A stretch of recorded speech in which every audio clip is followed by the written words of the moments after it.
Hello dears, welcome back to Jackie's Tuto. അപ്പോൾ നമ്മൾ കഴിഞ്ഞ ക്ലാസ്സിൽ ഡിസ്കസ് ചെയ്തിരുന്നത് genres and types of academic writing ആണ്. അതിൻ്റെ ഫസ്റ്റ് പാർട്ട് ചെയ്ത് കഴിഞ്ഞു. ഇനി എൻ്റെ രണ്ടാമത്തെ പാർട്ടിലേക്ക് പോവാം.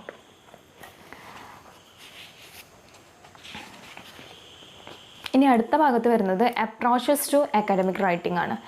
വ്യത്യസ്തമായ രീതിയിലുള്ള ചില അപ്രോച്ചസും പിന്നെ അതിൻ്റെ കീ ഫീച്ചേഴ്സുമാണ് ഈ ഒരു പാർട്ടിൽ പറയുന്നത്. നോക്കാം. First one, expository. Key features ആണ് to explain, inform, define or describe a subject. ഒരു സബ്ജക്റ്റിനെ എക്സ്പ്ലെയിൻ ചെയ്യാൻ, വിശദീകരിച്ച് എഴുതാൻ, അതുപോലെ അതിനെക്കുറിച്ച് ഇൻഫോം ചെയ്യാൻ, ഡിസ്ക്രൈബ് ചെയ്യാൻ, ഇത്തരം കാര്യങ്ങൾക്ക് നമ്മൾ ഈ എക്സ്പോസിറ്ററി എന്ന് പറഞ്ഞ ഒരു അപ്രോച്ച് യൂസ് ചെയ്യുന്നു.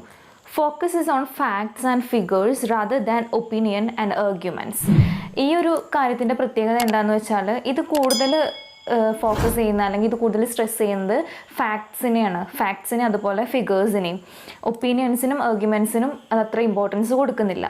The next point, logical ordering of subject matter എപ്പോഴും ഒരു ലോജിക്കൽ ഓർഡറിലായിരിക്കും പ്രസൻറ്റ് ചെയ്യുന്നത്. The last point, commonly used in text books, business or technical or scientific writing. ഇത് ഏതിലൊക്കെ യൂസ് ചെയ്യുന്നതെന്ന് വെച്ചാൽ ടെക്സ്റ്റ് ബുക്സിൽ യൂസ് ചെയ്യാറുണ്ട്, അതുപോലെ business or technical or scientific writing. ഇതിലൊക്കെ ഒരു പ്രത്യേകത എന്ന് പറഞ്ഞാൽ നമ്മൾ ഏറ്റവും കൂടുതൽ ഇമ്പോർട്ടൻസ് കൊടുക്കുന്നത് ഫാക്ട്സിനാണ്. ഒപ്പീനിയൻസിനെ ആർഗ്യുമെൻറ്റ്സിനേക്കാളും ഒക്കെ നമ്മൾ കൂടുതൽ ഇമ്പോർട്ടൻസ് കൊടുക്കുന്ന ഫാക്ട്സിനാണ്. അപ്പോൾ ഇത് യൂസ് ചെയ്യുന്ന text books, business or technical or scientific writings. The next topic, descriptive. വേറൊരു അപ്രോച്ചാണ് ഡിസ്ക്രിപ്റ്റീവ്. അതിൻ്റെ കീ ഫീച്ചേഴ്സ് എന്താണെന്ന് വെച്ചാൽ use of visual words and description to enable visualising. ഇതിൽ വിഷ്വലൈസിങ്ങിന് കുറച്ചുകൂടി ഇമ്പോർട്ടൻസ് കൊടുക്കുന്നുണ്ട്. അതുകൊണ്ട് തന്നെ ഒരുപാട് ഡിസ്ക്രിപ്ഷൻസും അതുപോലെ വിഷ്വൽ വേർഡ്സും കാര്യങ്ങളൊക്കെ യൂസ് ചെയ്യുന്നുണ്ട്. The next point, figurative or poetic use of language ഭയങ്കര എന്തായിരിക്കും, പോയറ്റിക് ആയിരിക്കും. ഡിറക്റ്റായിട്ട് പറയാതെ കുറച്ച് ഫിഗറേറ്റീവായിട്ടും പോയറ്റിക്കായിട്ടൊക്കെ ലാംഗ്വേജ് യൂസ് ചെയ്തുകൊണ്ടായിരിക്കും ഇതിൽ എക്സ്പ്ലെയിൻ ചെയ്യുന്നത്. The next topic, persuasive. Aims at convincing readers to accept the writer's point of view. അപ്പോൾ എന്താണ് പെർസ്വേസീവ് എന്ന് പറഞ്ഞാൽ നമ്മൾ മുന്നേ ഡിസ്കസ് ചെയ്ത് പോയ ഒരു ടോപ്പിക്കാണ്. ഇതിൻ്റെ ഒരു പ്രത്യേകത എന്ന് പറഞ്ഞാൽ ഇതിൻ്റെ ഒരു എയിം എന്താണെന്ന് വെച്ചാൽ convincing readers to accept the writer's point of view.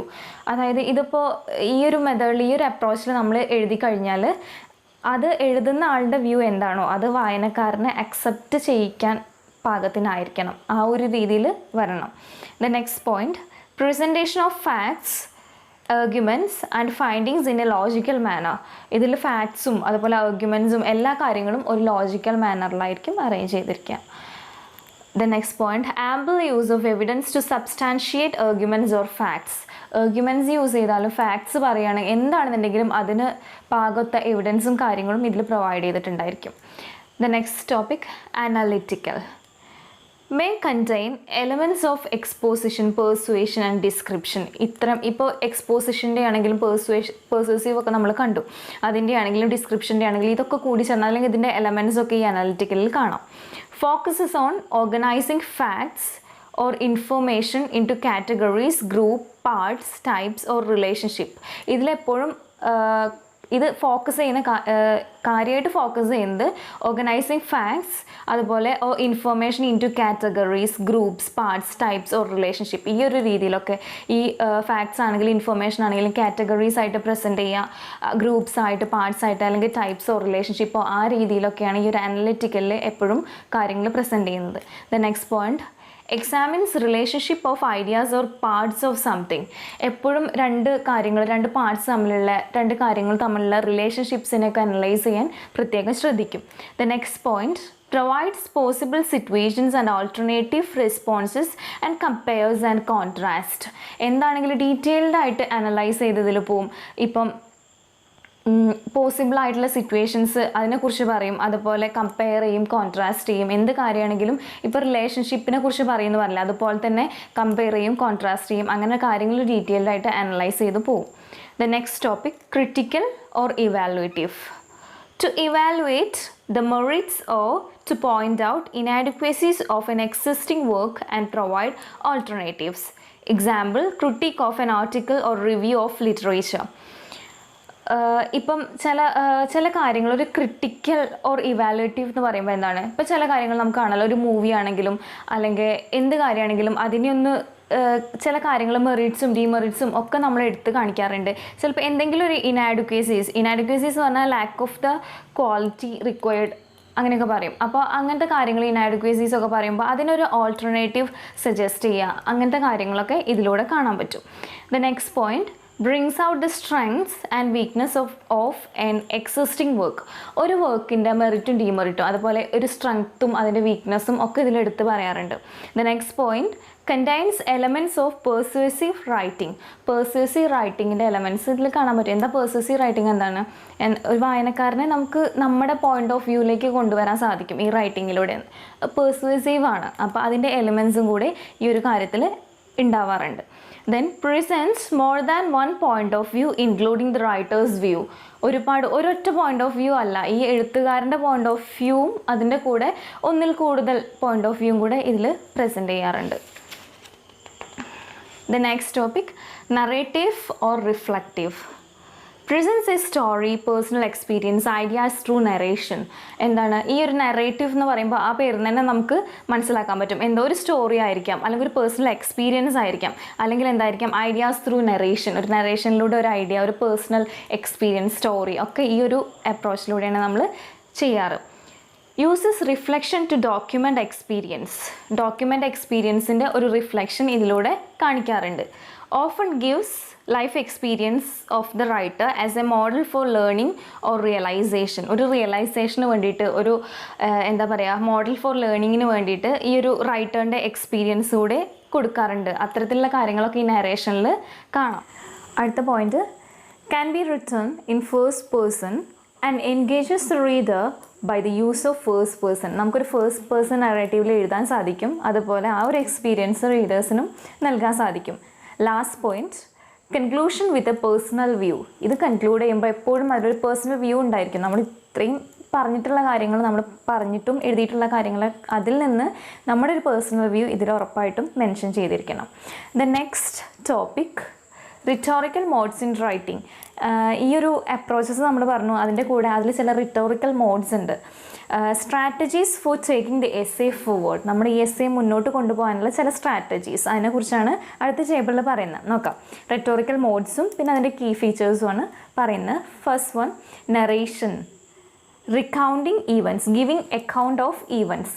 Narration എന്താണ്? റിക്കൗണ്ടിങ് ഈവൻറ്റ്സ് ആണ്. ഈവൻറ്റ്സിനെ കുറിച്ച് ഇങ്ങനെ പറഞ്ഞു പോവാം. The next point, description.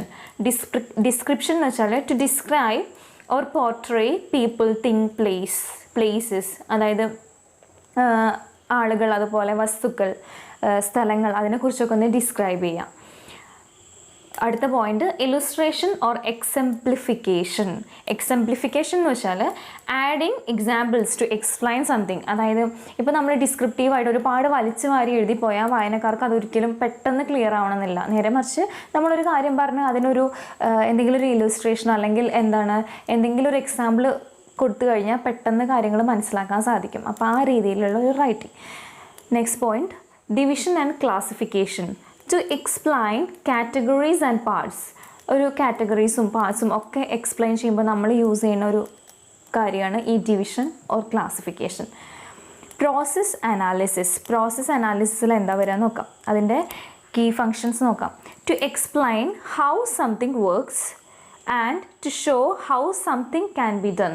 എങ്ങനെയാണ് ഒരു കാര്യം പ്രവർത്തിക്കുന്നത്, വർക്ക് ചെയ്യുന്നത്, അല്ലെങ്കിൽ to show how something can be done, എങ്ങനെയാണ് ഒരു കാര്യം ചെയ്യുക, അത്തരം കാര്യങ്ങളിൽ ഡീറ്റെയിൽഡായിട്ട് പറയുന്നതാണ് പ്രോസസ് അനാലിസിസിൽ വരുന്നത്. Next point, comparison and contrast.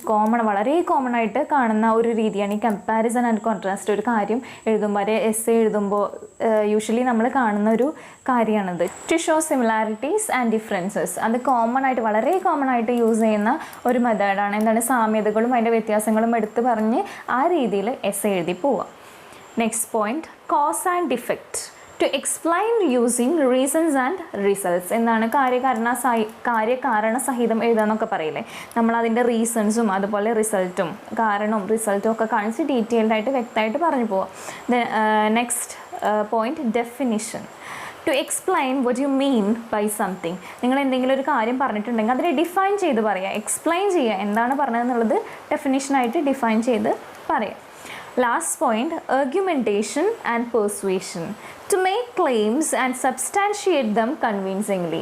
നിങ്ങൾ ക്ലെയിംസ് നിങ്ങൾക്ക് ചെയ്യാം, നിങ്ങൾക്ക് എന്തെങ്കിലും കാര്യങ്ങൾ പ്രസ്താവനകൾ പറയുകയോ അങ്ങനെയൊക്കെ ചെയ്യാം. പക്ഷേ അത് പറഞ്ഞു കഴിഞ്ഞാലും നിങ്ങൾ കൃത്യമായ എവിഡൻസ് കാര്യങ്ങളോ വെച്ച് അതിനെ കൃത്യമായിട്ട് പ്രസൻറ്റ് ചെയ്യണം. അതായത് വായനക്കാരനെ കൺവിൻസ് ചെയ്യാൻ പാകത്തിന് ആ ഒരു രീതിയിൽ എഴുതി പോകാൻ പറ്റും. അപ്പോൾ ഇത്രയും കാര്യങ്ങളാണ് ഈ ഒരു റെറ്റോറിക്കൽ മോഡ്സ് ഇൻ റൈറ്റിംഗ് എന്ന് പറഞ്ഞുള്ള ഒരു പാർട്ടിൽ പറയുന്നത്. അപ്പോൾ നമ്മൾ രണ്ടാമത്തെ ചാപ്റ്റർ ഇവിടെ കൺക്ലൂഡ് ചെയ്തിരിക്കുകയാണ്. അപ്പോൾ ഫസ്റ്റ് ചാപ്റ്റർ കഴിഞ്ഞു, രണ്ടാമത്തെ ചാപ്റ്ററും കഴിഞ്ഞു. ഇനിയിപ്പോൾ എന്തെങ്കിലും മാക്സിമം ചുരുക്കിയാണ് പറഞ്ഞിട്ടുള്ളത്, ഡീറ്റെയിൽ ആയിട്ട് പോയിട്ടില്ല. ജസ്റ്റ് നിങ്ങൾക്ക് അതിനെക്കുറിച്ചൊരു ഐഡിയ കിട്ടുമെന്ന് മാത്രമേ ഇതുകൊണ്ട് ഉദ്ദേശിച്ചിട്ടുള്ളൂ. ഡീറ്റെയിൽ ആയിട്ട് പോവുകയാണെങ്കിൽ ഇനി ഒരുപാട് എക്സാമ്പിൾസും കാര്യങ്ങളൊക്കെ പറഞ്ഞ് നമുക്ക് പോകാൻ പറ്റുന്നതാണ്. ഏകദേശം ഒരു ഐഡിയ കിട്ടിക്കാണെന്ന് വിചാരിക്കുന്നു. ഇനി എന്തെങ്കിലും ഡീറ്റെയിൽ ആയിട്ട് പറയണമെങ്കിലോ അല്ലെങ്കിൽ നിങ്ങൾക്ക് എന്തെങ്കിലും സജഷൻസോ കാര്യങ്ങളോ ഉണ്ടെന്നുണ്ടെങ്കിൽ ഉറപ്പായിട്ടും അറിയിക്കണം. എന്നാലേ നമുക്ക് വീഡിയോസ് ഒന്നുകൂടി ഇമ്പ്രൂവ് ചെയ്ത് തരാൻ സാധിക്കുള്ളൂ.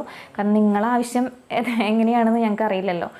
അപ്പോൾ അതിനനുസരിച്ച് എന്തെങ്കിലും സജഷൻസോ കാര്യങ്ങളോ ഉണ്ടെങ്കിൽ തീർച്ചയായിട്ടും പറയുക. രണ്ടാമത്തെ ചാപ്റ്റർ ഏകദേശം ഒരു ഐഡിയ കിട്ടിയിട്ടുണ്ടാവും എന്ന് വിചാരിക്കുന്നു. അപ്പോൾ എല്ലാവരും ടെക്സ്റ്റ് ബുക്കൊക്കെ ഒന്ന് എടുത്ത് വായിച്ച് നോക്കുക. ഇങ്ങനെ പറഞ്ഞു പോകുമ്പോൾ ഈസിയാണെന്ന് തോന്നും, പക്ഷേ എക്സാമിന് എത്രത്തോളം പ്രസൻറ്റ് ചെയ്യാൻ പറ്റും എന്നുള്ളതിലാണ് കാര്യം. ഇതിപ്പോൾ ഈ എസ്സേ ആകുമ്പോൾ അതിൻ്റെ അപ്രോച്ചസും ആ റിട്ടോറിക്കൽ മോഡ്സും ഒക്കെ നോക്കി പോവുകയാണെന്നുണ്ടെങ്കിലും പ്രാക്ടിക്കലായിട്ട് അത് റൈറ്റിങ്സിൽ വരുത്തണം. ഒരു എസ്സേ എഴുതുമ്പോൾ ഇത്തരത്തിലുള്ള കാര്യങ്ങളൊക്കെ ശ്രദ്ധിച്ച് വേണം ഇനി എക്സാമിന് എഴുതാനായിട്ട്. ഇങ്ങനെയും ക്വസ്റ്റ്യൻ ചോദിക്കാം. അതുപോലെ നിങ്ങൾക്ക് എസ്സേ ക്വസ്റ്റ്യൻ വരുമ്പോൾ അതിലൊക്കെ ഇതെല്ലാം ശ്രദ്ധിച്ച് ആ എസ്സേ നന്നാക്കാൻ പറ്റുന്നതാണ്. അപ്പോൾ അതൊക്കെ ശ്രദ്ധിച്ചിട്ട് വേണം കാര്യങ്ങൾ ചെയ്യാൻ വേണ്ടിയിട്ട്. അപ്പം ഇനി നമുക്ക് അടുത്ത ചാപ്റ്ററായിട്ട് വേറൊരു ദിവസം കാണാം. Thank you.